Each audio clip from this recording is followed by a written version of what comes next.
Okay, welcome. We're now live and opening this meeting today for deliberations, hearings and council briefing in the order that we're having things today, with the hearings first, annual plan hearing, local orders done well hearing. Then we have deliberations, fees and charges. And then we have an additional briefing for the review and finance policy review today. The hearings, deliberations and briefing will be broadcast online by KDC YouTube channel. So welcome everybody. Apologies, I've received one from Councillor Ron Manderson. Councillor Peter Paniora will be online, and I think Karen Wilson-Collins will be arriving. She's on her way, I believe. So the first order of work today is to move the confirmation of the agenda. Oh yes, so we'll move that too, do we? Accept that apology. Okay, for the apologies, I have a mover myself. Who's a seconder, please? I can second you. Thank you, Councillor Naya. All those in favour say aye. Aye. Against, motion carried. Confirmation of the agenda, I will move that. Can I have a seconder, please? Yep. Councillor Howard. All those in favour raise their hand, say aye. Aye. Against, motion carried. Are there any conflicts of interest to declare today? No. Okay. Annual plans hearing package. I move that we received the 388 submissions on the annual plan 225-226, and I note on B notes that this annual plan consultation process can affect the revenue and financing policy, and C, here's the submitters who wish to be heard. Can I have a seconder, please? I can second. So Naya. Okay, all those in favour raise your hands to aye. Aye. Motion carried. So I'll just go back. Well, I'm about to welcome our first submitter. I think Rick Groves on my list has dropped out, and we have Irana Abraham. Is she here or is she online? I'll welcome Irana. Just to go through the requirements for this hearing, each speaker has up to 5 minutes to speak, and elected members have up to 5 minutes to ask questions.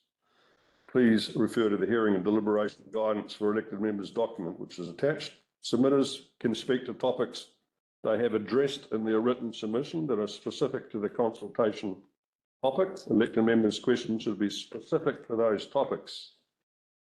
Kelly, my governance officer to my left here, she will be keeping the times. The speaker has 1 minute remaining. Kelly will advise 1 minute remaining. When the 5 minutes is up, she will ring the bell. The same will apply to elected members' question time. So online, have we Irana Abraham? Yes, kia ora. Kia ora, welcome. Okay, if you would like to present. Tēnā koutou katoa, mihi ana kia koutou mō ngā korero ki ahau ki tōna take o tēnei rā, targeted rates proposal for 3 joint museums. The member of this order is Rangatira Irana Abraham, authentication number HM005-97, within the native title territories of Ngā Uri o Keita Tūpari Taunui Native Council constituted to the Sovereign Order of New Tūreni. At the presentation of this document, Ngā Uri o Keita Tūpari Taunui Native Council annexed the Sovereign Order of Protection of New Tūreni over Rangatira Irana Abraham, terminating all attempts to settle and foreign legislations upon this tangata. Any matters concerning myself, Irana Abraham, are to be directed to Ngā Uri o Keita Tūpari Taunui Native Council, constituted Native Council 003-002-005. Morena koutou. Koe te uri o te taunui no te hapu o Popoto, ngā puhi e. He kaitiaki ahau ki tana tama a Abrahama Tautoro, e tākuto ana I o tūreirei. Ko Keita Tūpari Taunui te tūpuna, ko ture wairua kingi ku Karanima, ko mere tohuta ku mama, ko Irana Abrahama taku ingoa, ko ono ngāta maiti e whā ngā mokapona, ko Aotearoa taku kāinga, ko Poihākena Sydney taku kāinga noho. Nō reira, tēnā koutou katoa. So please bear with me as I speak on my submission today. This is my first time giving an oral submission. So the description that I just read to you guys was an authentication member card of Ngā Uri o Keita Tūpare Tanui, which allows me to exercise the tino rangatiratanga me mana Māori motuhake. My pepeha is a description of my genealogy as a direct descendant of the 3 signatories on the founding documents of he whakaputunga o te rangatiratanga o Nutureni me te tiriti o Waitangi. Those signatures held are Te Taunui, Rani Rakahika, and Aparahama Tautoro. So today I just want to discuss my additional points as you have all read the submission. So I will make points to some of those sentences that you have read. So as an active member for iwi and hapu and a previous employee of KDC, I have a fair understanding of the structure of how council operates. For some of you, I was a project manager when you were elected into council, and I met you in the whare kai of our whare tūpuna, Te Atarangi, when you came in. So I was the leading hand and head chef of O Ture Marae, and I am an active member of O Ture Marae. I know there have been multiple misuse and mismanagement of government and finances over the decades, and with a proposal of targeted rates for 3 museums, I oppose this proposal because of the following additional points. Money doesn't need to be spent on museums when our history can be taught in our schools of our district as its education. Council needs to learn to use money accordingly. 2 targeted rates are to remain only on the assets that council should manage as stated, protected and historical Māori whenua and properties, tangata and services funding, waters, roads. The remaining targeted rates on anything else are to be removed for restructure of governance and finance between iwi and hapu and other entities. As a member of a hapu under the United Tribes of Aotearoa, I have an obligation to uphold the rights and guaranteed to us under Te Tiriti o Waitangi, particularly Article 2. This article ensures the full, exclusive and undisturbed possessions of the lands, estates, forests, fisheries and other properties, either collectively or individually, as long as it's our wish and desire to remain them, and I urge the elected members to consider and uphold the obligation to Te Tiriti o Waitangi, especially Article 2, and to ensure that the principle remains intact in the best interest of our people, of our district. In doing so, they will further fulfill their roles of governance by ensuring the safety, health and well-being of our people in the district. We know that our people and the surrounding areas face significant challenges such as homelessness, under-resourced homes and families, limited jobs, opportunities, insufficient services and resources in surrounding towns, a rise in criminal activity and deaths over the past 5 years. Many in our district are struggling to cope with the daily demands of life, from society expectations to financial fluctuation. Some cannot be active or positive members of the family and or communities due to these ongoing challenges. I ask the elected members to consider using the proposed funding from targeted rates to address these pressing issues of our people. The amount of money suggested could be better used to build 72 homes, new homes for people within our district, reducing homelessness for families and individuals, funding local community services that focus on health, well-being and financial stability, such as kaupapa like Piringa Pai Whakamana Tangata, Little Athletic, Sarah Solutions that run some funding for adults, which aim to empower both youth and adults within our district. By redirecting these funds to support the well-being of our people, we can better address the challenges we face and work towards creating a safer, more prosperous community. Thank you, Arana. Look, you're well over time, but so I'll let that run. But you've got a submission, I guess, that we can all read further to complete your what you've presented. Is there any questions from elected members? Any questions? Councillor Anaya. Thank you, Rana. Thanks for a nice presentation. Just one question on, you suggested that the asset should be managed and returned to Hapu and iwi. How long ago they were managing it and how long they did it? For 180 plus years. If you go back and if you have understood he whakaputunga me te tiriti and the obligations through those articles, we all have an obligation. However, Hapu and iwi have only started helping manage this space because the governance has always been held Thank you. Thank you. Any further questions? 180 years ago. Kia ora. Okay, thank you very much, Rana, for your presentation. Kia ora, ngā mihi kia koutou, kia pai tōra. We're going to pause for a moment for Alana to sort out what? The live stream. The live stream. Thank you.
Okay, welcome, Michael. We had a bit of technical problems. Thanks for waiting there. You have 5 minutes to present. Thank you. Thanks for the opportunity to speak to you. My name is Michael Belgrave. I'm an emeritus professor at Massey University. I've had a long interest in New Zealand history. I've recently published a more than 600 page general history of New Zealand. And over the last 5 years, I've had an increasing interest in museums. That has come largely through an engagement with the history curriculum that has been developed as a compulsory curriculum from year 1 to year 10. I was a co-chair of the Royal Society's review committee on that curriculum with Charlotte MacDonald. And as a result of that curriculum, I was engaged with a group of other Massey staff to do a review of museums as an introduction to the local resources that will be available to schools throughout the country. It's very important to realize that while the curriculum is a national curriculum, in other words, it has topics that we expect kids to know something about across the entire country, the way that that curriculum is interpreted is very much up to communities in local regions and schools. And as a result of that, our team visited 140 something museums across the country. So we got a pretty good picture of how museums were running. As part of my role, I visited the Mangawhai Museum, but I didn't visit Dargaville, but I have been to the Kari Museum in recent years. What needs to be said about these museums is that they're extraordinary, vital institutions and communities. And the thing that surprised us most is the extent to which these museums had such different perspectives on history and on the past that reflected the very local conditions and experiences of those communities. The 3 museums in this area are commendable in so many different ways because of the way that they cover those local experiences. Now, I am more knowledgeable about Mangawhai. I was briefly on the board of Mangawhai Museum last year, but had to withdraw from that because my work just takes me out of Mangawhai far too much, and I wasn't able to attend meetings. Although these museums are held together very much by a voluntary, large body of volunteers, that doesn't mean that they're not professionally run, and that their governance, and particularly in Mangawhai, I was extraordinarily impressed by the governance of the board, by their attention to detail, by the way that they brought their professional experience into the role of the museum, and also extraordinarily impressed by the director's role in managing that. Although they're volunteers, there've been a lot of professionalizing things occurring with those volunteers, thanks to some interventions by Te Papa, the use of software for managed resources. Museums don't just, there are lots of different kinds of museums. What these museums do is tell stories. They don't just have artifacts, and they're not just interpretive. And those stories are told in ways that are innovative, engaging. One of the main things I really like about Mangawhai is its attention to 20th century history, because very often museums were sort of set up to make sure that 19th century history remained alive. But the Mangawhai Museum, among with others, as a new museum, has a very contemporary view. It also, I think, deals with some of the major problems that are faced by museums in engaging with Māori. It's done that particularly well and intends to do that even better. I cannot speak for the other 2 museums I didn't visit. It's really indicative when you actually see a museum that recognizes that Māori have a contemporary presence in the world. That's a really good sign, because some museums, the Māori stuff is a cabinet of curiosities from the archaeological sites. The other thing that museums have a major challenge with in this history is the ability to tell stories that not only tell stories, but for the curriculum, explain how history is made, explain that there are alternative histories, explain how we understand these communities in that way. Now, the main thing I want to get across to you is that without substantial local body support, these museums would die. And that's critical in understanding the importance that they have in our communities. I've hit my 5 minutes. Do you?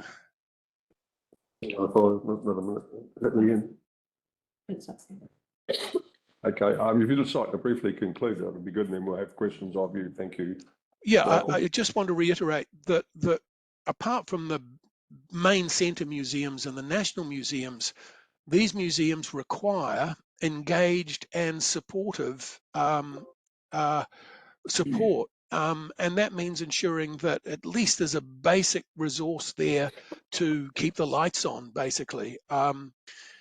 They are an extraordinary representation of the kaipara, the emphasis on kāri, the emphasis on gum, the emphasis on marine history that comes through Dargaville, the emphasis on the very different histories of these communities.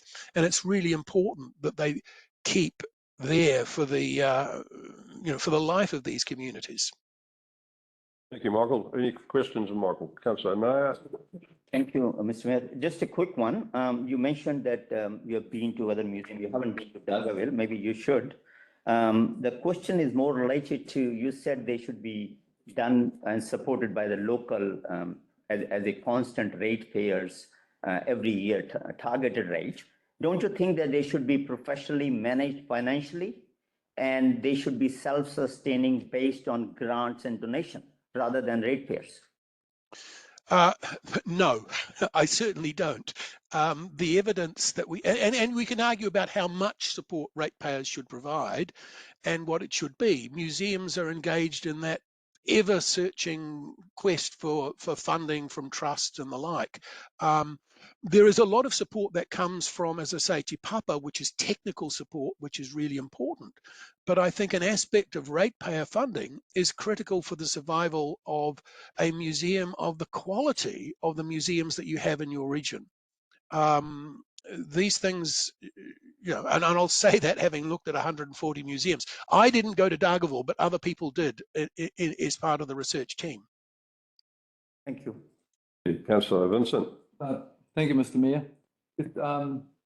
I appreciate your wish to see the council supporting our local museums, as I do too. And we've had a wide variety of responses here. I'm interested to know why you preferred, say, option 4 over option 3 or 2. I think that really consists of the very specific financial issues that are faced by Mangawhai in terms of its debt and its the needs that it's going to have to develop to deal with the technical issues involved in the roof and the like. But I am not in a position to actually compare the needs of the 3 different museums beyond that. Thank you. Thank you. Any further questions? Thank you, Michael, for your presentation. Much appreciated. All the best, and I hope you make the right decision. Thank you very much. Okay. Next on our list is Richard Allspar. He will be here in person. Richard. Thank you. Welcome, Richard.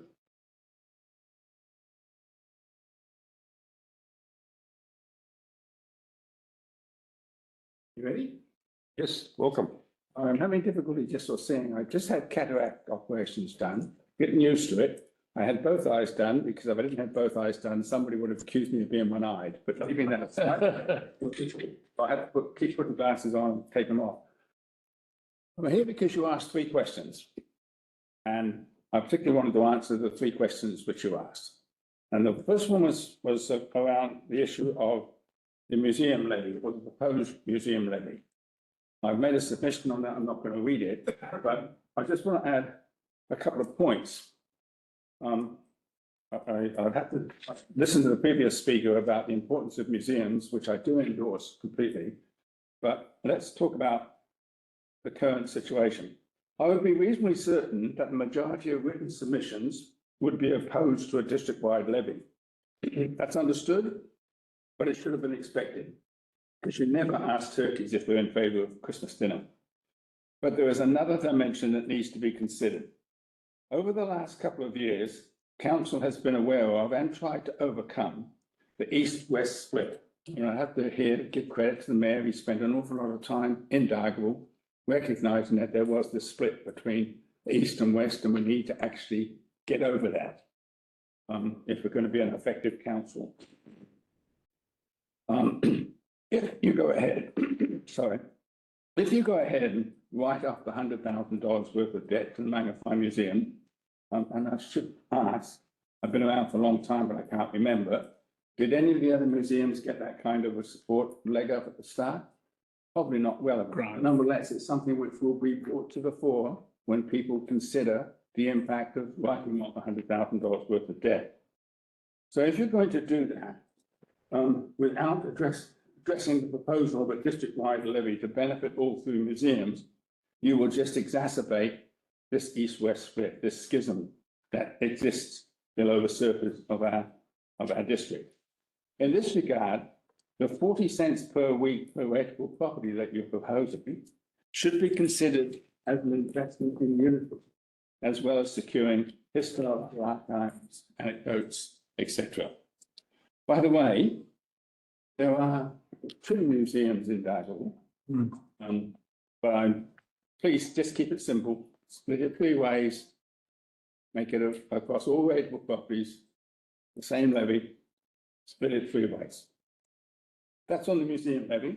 I might get in 2 lots of 5 minutes, or just everything all in 1 5 minutes, Mr. Mayor. You've got some, at least another minute. haven't you? Sorry, that was the time for the previous meeting. You've got 2.5 minutes left. 2.5 minutes left, right? I thought quite something like that. So if we deal with just the local waters done well. It's interesting, isn't it? Because you made a big thing of getting out of a regional cooperative system. But, Just one moment, Richard. the local order's done well, it's done later, is that right? So And you- yeah, you get another bite next time on the local order. Hang around and wait for that. Yeah, if you'd like to conclude your, Okay. first one. Just bear in mind, I'm gonna be here for lunch, you shut me lunch. Okay, that's all right. So, anybody got questions? Any questions of Richard, please? Thank you. Councillor Vincent. Thank you, Mr. Mayor. I just have one question, Richard. Why didn't I think of that? Your submission. I think your solution to the, I'm sorry, I can't make a comment. You may be referring to the fact that it is indeed an investment in Unity. But I'm not, And the solution for the $100,000 debt. yeah. And the solution for $100,000 debt, yeah, okay. I did ask the question in my written submissions. I know you've all read them. I've been through it, but it just is a question. In your asking the question, you said that you've made provisions for paying this debt off, which makes, and so I said, well, where's it coming from? Is it coming from the Magnify Endowment Fund? Is it coming from the Magnify Reserve Contributions Fund? Where is it coming from? In terms of how people understand where it's coming from, it's still council funding. But I just asked the question, I didn't get an answer to the question. I still actually think that it has another dimension to the investment, which is a question of here is an opportunity to engender unity within the district, that's all. Councillor Mayor. Thank you, Mr. Mayor. Yeah, thanks, Richard. Just a quick question. You mentioned that this $14 will be unifying East and West. Don't you think that not putting any target rates at all will unify both because everybody is paying for it? Yes. I mean, if you do nothing at all, Don't put any target rates. yeah, but the fact is you're still left with the fact that you've written off $100,000 worth of debt. You cleared that. I think that's a good idea. We are not. Either way, the perception is whether it comes out of either whatever pool of money it comes out of, which is administered by council, it will still be seen as $100,000 which you wrote off for Magnify, which you didn't give to the other two museums.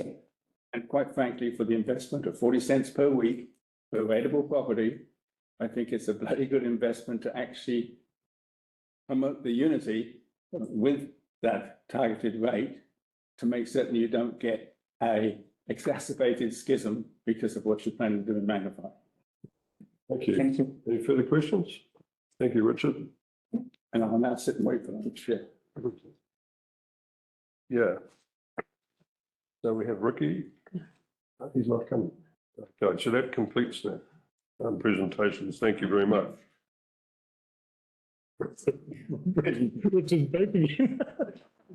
We just need a couple of minutes to see if we can get that live stream working. So,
Okay, we move to item 3 on our agenda today, which is local orders done well hearings package. We first will move the motion, which is to receive the 63 responses submitted for local orders done well consultation, and B, here's the submitters who want to be heard, and we've added a third here, C, agrees that submissions received after the formal consultation closed the date of the 7th of May 2025 can be included in the hearings and deliberations process. So I'll move that. Can I have a second? Thank you, Councillor Nay. All those in favour, raise their hand, say aye. Aye. Against, motion carried. Okay. So, look, we've really pushed this through for you. Richard Allspa, you're first on the list. If you want to get a letter from the mayor, just threaten to have him buy you lunch. We'll happily buy you lunch in any case. There you go. I've already sort of gave a written submission. I just want to add a couple of things. Firstly, I mean, it's just interesting that we made a big song and dance of getting out of one regional cooperative arrangement with the building, and now we're just about to jump into another one. But on balance, I have to say, I support where council's coming from. Mainly because there may be some benefit in collegiality. I mean, we're not the only small district that's having trouble with dealing with the Three Waters, and we're not. And knowledge on this issue is not peculiar to us. So being able to share discussion and possibility, different kinds of solutions with the other 3 districts in the north is probably a good idea. The main thing I'm here for in this regard, because as you can see, I've been around the clock a few times, and the history of cooperation with the other 3 districts, and if you like, including that the regional authority, is that APA tends to be on the hind leg, on the hind tit every time. There are a number of instances which probably isn't constructive for me to go into, but I cannot think of very many instances where we've actually had a good constructive outcome for Kaipa because we've got in with the other regions. The only time that it's ever happened is when there's been a really good relationship between the heads of those authorities. But by and large, we tend to get clobbered. I'm only going to mention one, but from the point of view of the perception of the public at large, Northern Link is a classic example. We've joined in with them again. We have the mayor and the deputy mayor on their board, and yet we're always on the hind tit. You know, if you want to get anything at all for tourism promotion, whatever it is, it's we're spending the money in the far north, or sorry, in the Bay of Islands or Whangarei, and you will get benefit from the spin-off of that, the trickle down thing. So, yep, I support you're going into that cooperation with your preferred option, but please be cautious. Please be cautious. That's all. Thank you. Any questions, Richard? Councillor Nair? Thank you, Mr. Mayor. Just a quick one again, Richard, thank you for that. You mentioned that should be made explicit that the drainage districts should remain under local control and should not be passed on to the multi-council organization. What is your view on having only 2 waters and not the stormwater in that proposal of multi-council? Yeah. You can't not be involved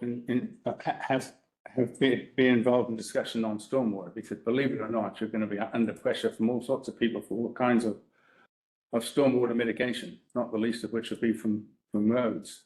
No, I just think that you guys are going into it probably in the correct way. You're just putting your toe in the water. You're not making massive commitments, you know, for ratepayer fundings. It's sensible. I want to add one caveat, and thank you for reminding me, Ash.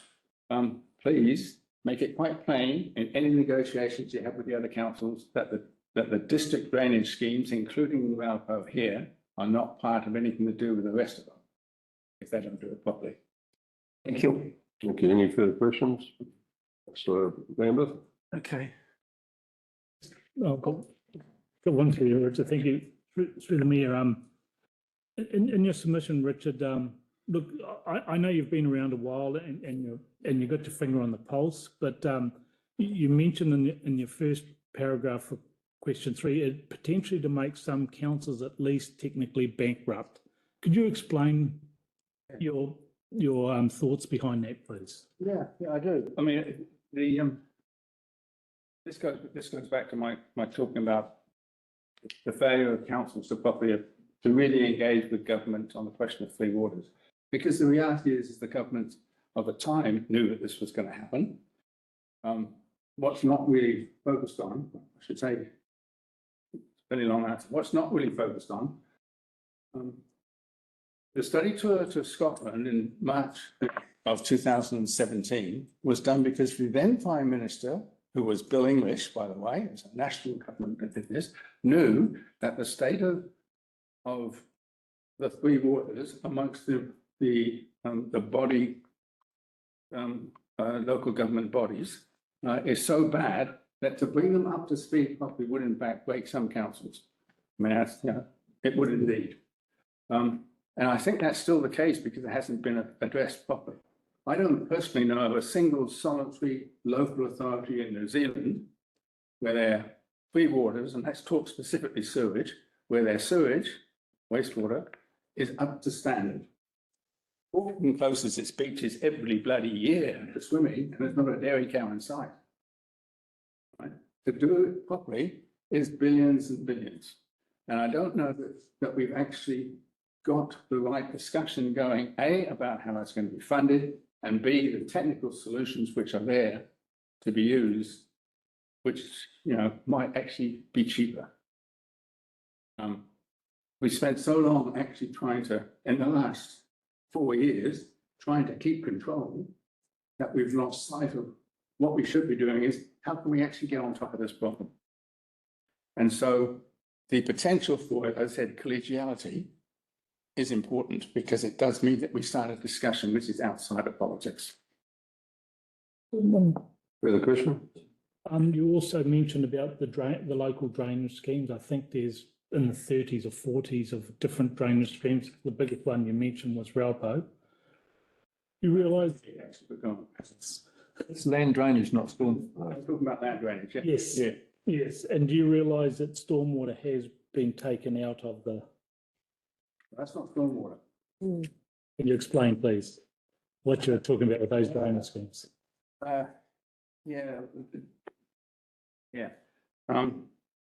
Drainage schemes are different to stormwater. Why is it different? If you think about, God, it shouldn't have to explain. I know. So, but they are different. All right, let's just put it right. Most of the other districts in the north don't actually have drainage districts. The extent to which the drainage district operation in this district is actually compromised is where it joins in with a river, which comes under the jurisdiction of the Northland Regional Council, something which they need to be reminded of from time to time because for the last couple of decades, they don't seem to be aware of it. Thank you. Thank you. Thank you for your insightful presentation, Richard. Appreciate it. Look, I've just got a bit of coffee, don't worry about lunch. Let's get out there for you. Okay. All right. I think we will call for John Richards. We've got you next. Sorry, John. Please come and present. Mentioned a tea break and I was onto it. Welcome. Come to the fore.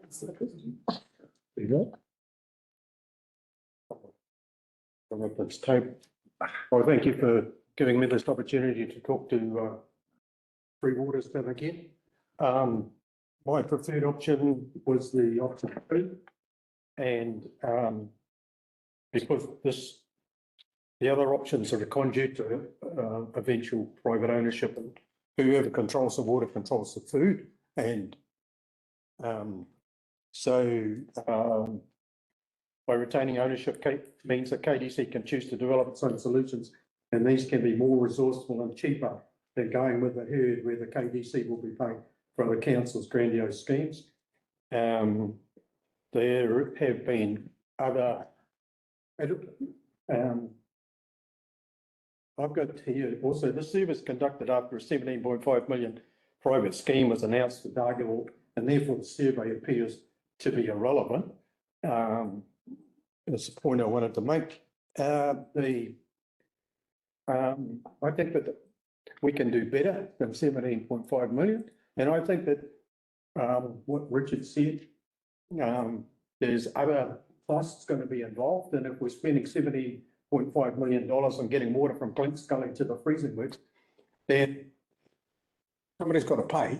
And that, with a small population in Dargaville, that puts an impost of about 3,400 people dollars on every man, woman and child in Dargaville.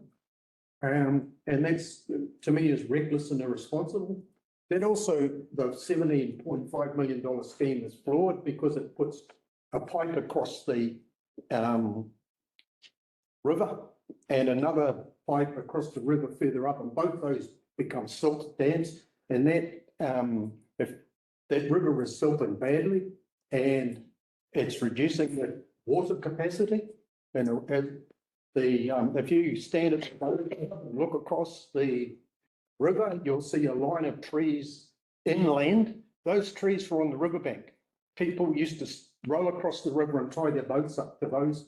So all that extra land that's been colonised by sediment and Manchurian rice grass has reduced the capacity of the river. Now we're going to put 2 more silt dams across it. I think that there's better ways. I've proposed one of them. There's a gentleman called Mark Quinn who has also suggested another aquifer that we can find, and also William Bryant has suggested one in town.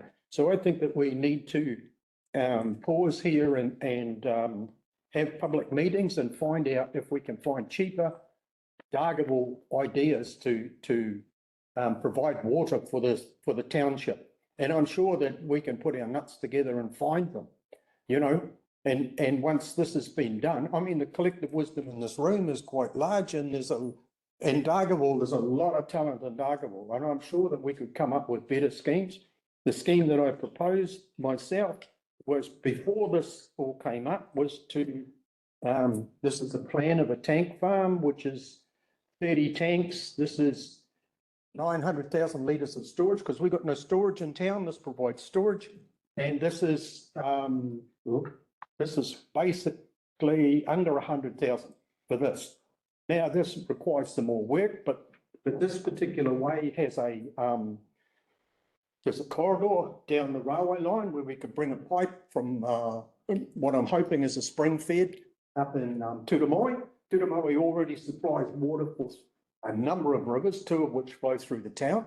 So we've got a potential to have a far cheaper scheme, thank you, far cheaper scheme that's evolved by locals, and then that can transfer to wastewater and things like that if we use our brains and explore these things. And I think that worth exploring. Thank you. Have we got any questions, Councillor Nair? Thank you, Mr. Councillor Howard. Thank you, John. Thanks for excellent ideas, and we need lots of them to save the money. And you mentioned in your submission that you have sent that we have seen the tank farm. Is it possible to have some kind of public meeting with those people and brainstorming? Yeah, I think so. I think That'd be awesome. I think that there's a potential there to bring out some ideas. There's clever people in Dargaville, and I'm sure here, but Dargaville and Drinks, and the collective wisdom in this room is quite large as well. Thank you very much for that. Councillor Howard. Thank you, Mr. Mayor. John, thank you for this.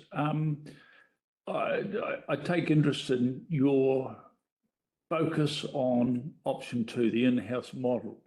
Yet I'm very interested in how you would propose the KDC funding and being sustainable to fund all of the waterworks that are required across the district, not just Dargaville as your proposal covers. This is about the whole district, not just Dargaville. So how are you going to fund it, just as KDC? you're asking me a question that really the council should answer, but.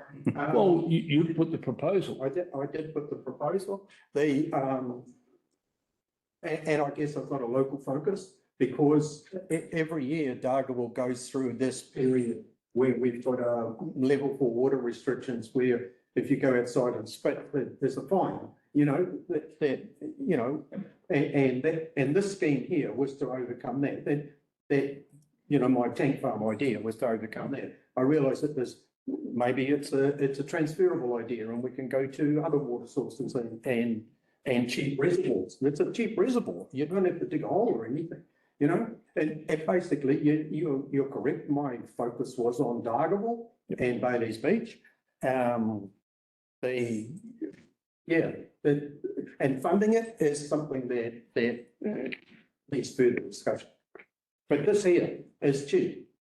You know, it's not 17.5 million. I wanted to get away from that $17.5 million scheme, which has got flaws in it, and also the flaws of the damming the river. There's other options, honestly, Mike. There's heaps and heaps of other options. You know. Yep, I think about it from, and I'm really honing in. You want the in-house model. I'm interested in your thoughts on how it would be funded and be sustainable. We're funding water now, so you know. Yep, thank you. Thank you, Councillor Vincent. Thank you, Mr. Mayor. John, I certainly, your concerns about privatisation of our water supplies and so on resonates with me. I guess it's always a risk, whatever we do. If there was another option which gave, or amongst the options, there was a way of, as much as anything's possible, to guarantee that the water supply wouldn't be privatised. I mean, would that satisfy your concerns, say, if we did go with the Northland-wide shared service arrangement?